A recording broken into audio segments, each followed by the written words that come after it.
volta aqui ao nosso Brasilzão, que também temos que pensar em casa, no nosso bolso também, que é a parte mais sensível do corpo humano, como a gente sempre diz aqui no Morning Show. E hoje, pessoal, o Comitê de Política Monetária do Banco Central aumentou a taxa básica de juros do país em 0,5 ponto percentual para 14,75% ao ano. É o patamar mais alto em quase 20 anos. O Brasil, nesse sentido, subiu para terceiro lugar no ranking de maiores juros reais do planeta, atrás apenas da Rússia e da Turquia. Agora, para entender o que isso significa na prática, no nosso bolso, eu proponho que a gente receba o sempre didático, sempre contundente, sempre aguerrido Pablo Spyer. Vai, Torinho, se juntando a nós aqui ao vivaço no Morning Show. Fala, mestre, prazer em revê-lo.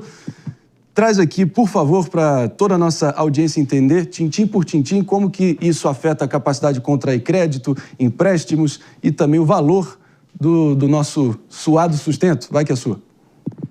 Olá, Marinho e toda a audiência aí do Morning Show, tudo bem? Bom dia. A alta de juros, obviamente, restringe o crédito, né? Torna o crédito mais caro e acaba tentando desacelerar a economia. Por que o Banco Central subiu a taxa de juros, né? O Banco Central já subiu, nas últimas 3 reuniões, tinha subido 1% a taxa de juros e subiu de novo. Subiu de novo porque a inflação continua muito quente, muito alta, muito forte. O IPCA, que é o índice oficial de inflação que o Banco Central utiliza para decidir sobre a taxa de juros, está em 5,50 ao ano, né? A meta da inflação é 3%, então está muito acima da meta. Está acima até do teto da banda de tolerância, porque a meta da inflação é 3%, existe uma banda de tolerância de 1,5%, que daria 4,5%, e a inflação, o IPCA, está acima, está 5,5%. Então está muito forte, essa é a razão, né, principal por trás da alta de juros. Mas claro que as incertezas da economia global gerado pelo tarifaço do Trump também, né, foi usada como o argumento para a alta de juros, tá bom?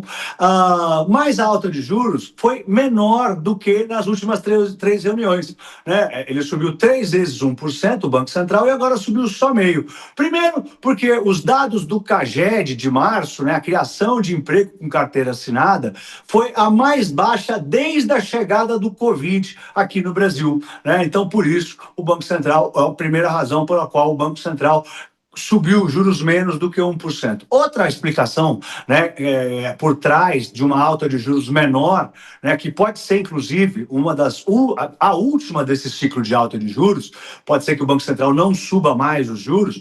A segunda razão é o dólar mais fraco, né? A gente viu no fim do ano, o dólar bateu 6,30.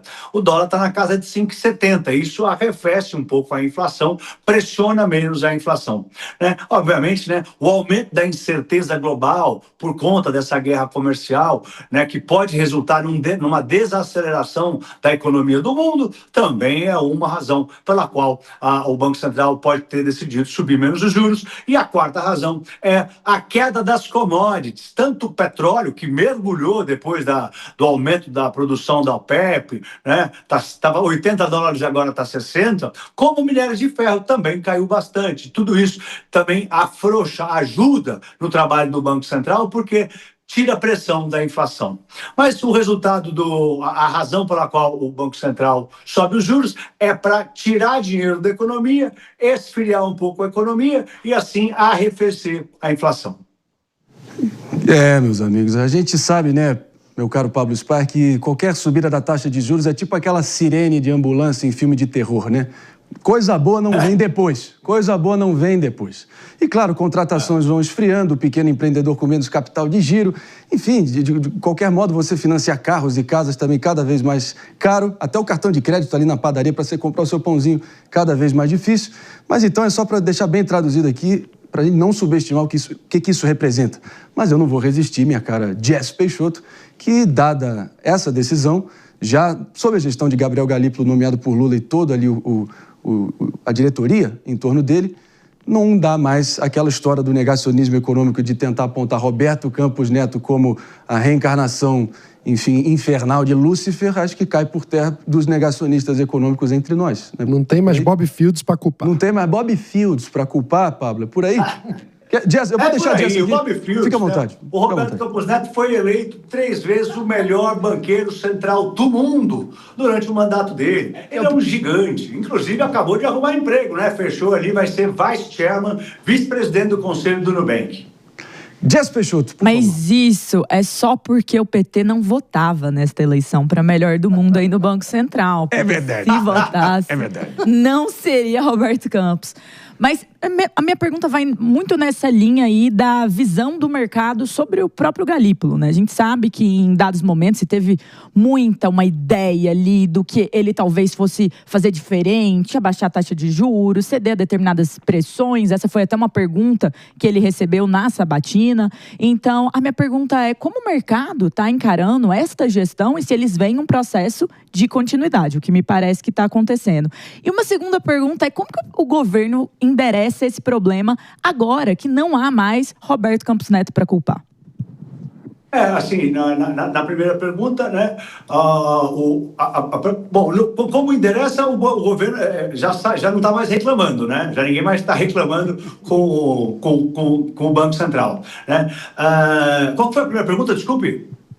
A primeira pergunta foi como o mercado vê a gestão do Galípolo, se eles veem como uma continuidade. Havia muita preocupação sobre a independência do Banco Central, né? Porque na virada, até a virada do ano, né, o Banco Central tinha 5 membros eleitos pelo Bolsonaro e 4 pelo Lula. Porque, na verdade, quando o governo bate no presidente do Banco Central, porque ele não baixa os juros, ele está falando com quem não conhece. Não é o presidente do Banco Central que decide juros. Quem decide juros é um comitê de política monetária, chamado Copom, que tem 9 membros, né? E todos esses 9 membros têm direito a um voto, né? Então, o presidente do Banco Central tem direito a um voto só. Então, o voto dele, ele só decide se empatar 4-4 e ele for o último a votar, né?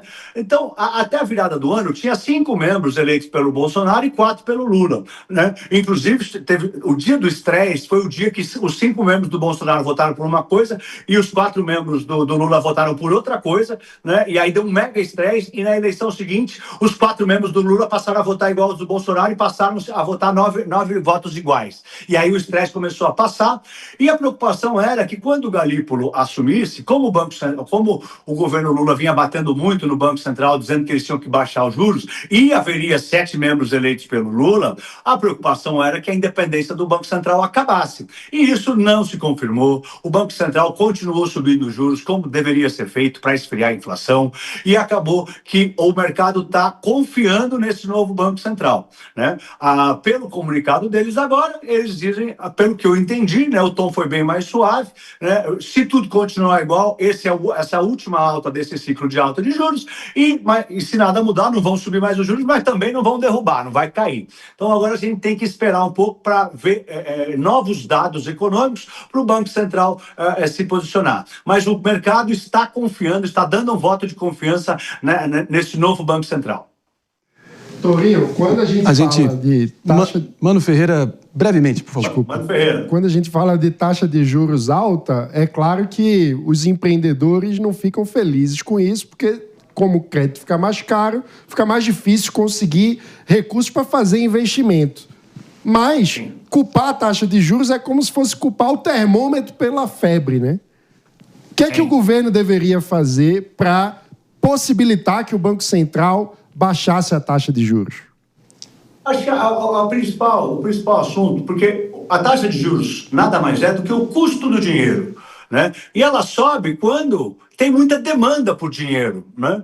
Então, aí o preço sobe. Qualquer ativo que tem muita demanda, o preço sobe. Como o governo demanda muito dinheiro e faz muitos empréstimos, ele que concorre com o empreendedor, ele que concorre com as pessoas físicas que querem comprar um apartamento, querem fazer um crédito, um crediário em algum lugar para comprar um liquidificador.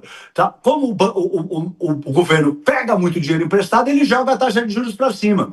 Na verdade, a taxa de juros ela é o resultado da quantidade de dinheiro que é demandado. O governo teria que arrumar a casa, gastar menos e demandar menos dinheiro, né? A gente tem algo preocupante, né? Que, como a gente já falou aqui atrás, há uns meses atrás, que é quando o rombo fiscal, o rombo nas contas públicas é tão grande que acontece um negócio que chama dominância fiscal, né? A parte fiscal domina a parte monetária. E não adianta mais subir os juros, porque a inflação não abaixa mais, porque não faz mais efeito. Então, a gente não está nessa situação, mas é algo que tem que estar sempre no radar de todos nós, porque não podemos entrar aí, porque se entrar aí não sai mais, porque mesmo que subir os juros, o estrangeiro saca o dinheiro, o dólar sobe e a inflação continua subindo.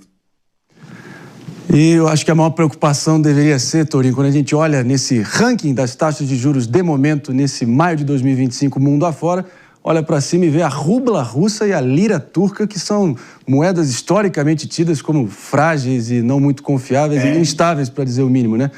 Que beleza, que Deus tenha misericórdia do nosso real. Na Turquia, o Banco Central não é independente, a Rússia está em guerra, olha isso. Bela companhia, hein, Torinho? Vai, Torinho, obrigado demais pela presença aqui. Pablo Spyer sempre agregando muito para seguir o homem nas redes sociais e ter sempre essa leitura de análise econômica aí bem didática, bem divertida. É no @Pablo Spyer com SPYER. É o homem sempre agregando muito aqui no Morning Show. Valeu! Vai, Torinho! Vai, Torinho! Vai, Torinho! Vamos em frente! Vamos...